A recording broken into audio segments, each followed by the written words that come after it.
In this tutorial, we'll be learning how to increase and decrease the length of our garments. You'll need a few tools before we get started. You'll need a metal ruler, a drafting ruler. This one's divided into increments of 8ths and then further into increments of 16ths along the edge. Some sort of cutting tool, either a pair of scissors, a rotary cutter, or an X-Acto knife. You'll need a pencil. I like using a mechanical pencil for precision, but you can use any pencil as long as it's sharpened to a fine point. You'll also need an eraser and any type of tape that's easily drawn over. I normally use masking tape, but I've run out, so I'm using painter's tape instead. You'll also need some scrap paper if you'll be increasing the length, and the pattern you'll be modifying today. You'll also need a self-healing mat if you're using any cutting tool other than a pair of scissors. You'll also need a few measurements before we start. You'll need your inseam measurement of your pattern, and that is with seam allowance deducted. So if you don't know what the inseam is, you'll want to draw in your seam allowance and take the inseam measurement. You'll also need your personal inseam measurement, as well as the difference of these two measurements. So if your inseam measurement is greater than the pattern's inseam, you'll be adding the difference to the pattern. Alternately, if your inseam measurement is less than your pattern, you'll be subtracting the difference from your pattern. To begin, I have both my front and back pattern pieces. In case you're wondering what's going on to the edge of my front pattern, I just used this pattern for a video on tapering your pattern further. Today we'll be learning how to increase and decrease the length of your garment without affecting the overall style and in a way that won't interfere with the construction of your garment. We'll start with the increase first.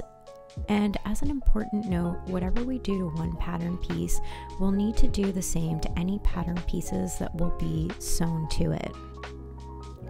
First off, we'll want to draw in our hem allowance. In this case, this hem allowance is 1 inch with a 1/2 inch roll twice, indicated by the notches at the hem. We'll do this so that we can see exactly where our hem will sit. Using the hemline as a reference, I'm going to draw a parallel line 1 inch above it.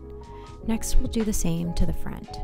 Now, the front of our pattern has a slight curve at the hem, but we don't need to mimic this curve in order to increase the length of the pattern. What we'll do instead is aligning the 1 inch mark of our ruler with the hem allowance notch at the inseam, making sure that our ruler is aligned with the grain line as well at a 90-degree angle, and we'll draw a line straight across that will act as our slash line. Next, we'll be taking our scrap paper and drawing a vertical line that will act as our grain line. We'll then draw a horizontal line straight across, making sure the ruler is square and at a 90-degree angle with our grain line.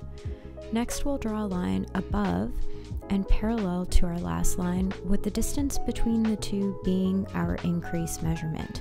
In this case, I'll be increasing the length by 1 inch, so this parallel line is drawn 1 inch above our slash line.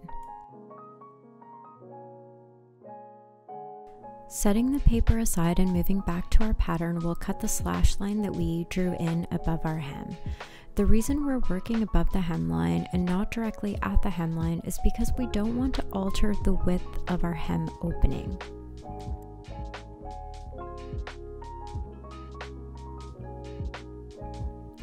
Next, we'll take our paper with the guides we've created and place it underneath our pattern, aligning the grain line of our pattern with the grain line of our paper and the slash line of our pattern with the parallel lines of our paper. Once we've aligned it perfectly, we'll tape it down. Next, we're going to align the ruler with the bottom edge at the slash line and angle it until it meets smoothly with the upper edge of our pattern.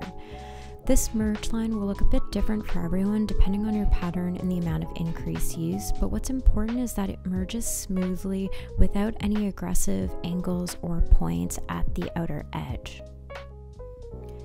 Next, we'll cut the excess off and reinforce the pattern where necessary. We'll repeat this exact same technique on the front pattern as well.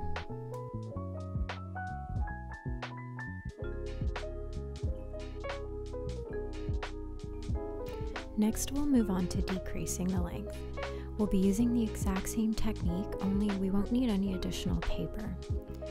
We'll be creating our slash line 1 inch up from the hem and cutting straight through. Taking our ruler, we'll draw a line above and parallel to our slash line, with the distance between these lines being the amount you'll be decreasing. In this case, I'm going to use the 1 inch decrease again. Now, taking the bottom portion of your pattern, align your top and bottom grain lines, as well as your slash line and the decrease measurement line. Once they're aligned perfectly, you'll tape them down. Next, we'll merge these lines again, starting at the bottom edge of our pattern slash line and sliding our ruler until it merges smoothly with the upper edge of our pattern. Once we've completed this on all sides, we'll cut away the excess.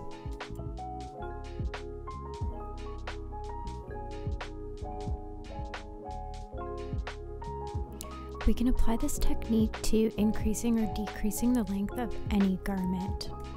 There are a few things to keep in mind and consider before doing so. We'll go over a few now, starting with the sleeve. This sleeve has a placket.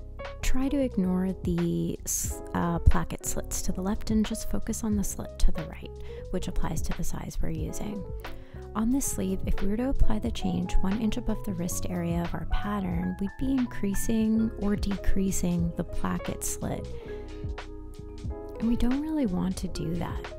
If we were to increase the length or decrease the length of the placket slit, then we would also have to modify our placket.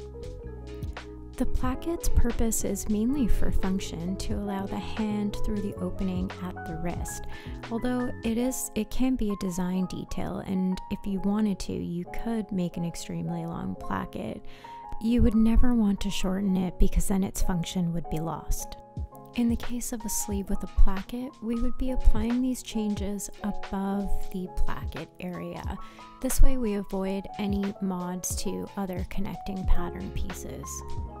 The same would apply for any garment with connecting pattern pieces. For instance, on a dress, if you were to alter the length of a dress that had side seam pockets, you wouldn't want to do it between the notches of the pockets. You would want to do it below, because if we were to alter in between the pocket notches, that means we'd be altering the length of the opening of the pocket, which is fine if you wanted to do that, but then you would also need to consider the pocket that attaches to it, and then we would need to, again, alter the length of the pocket as well.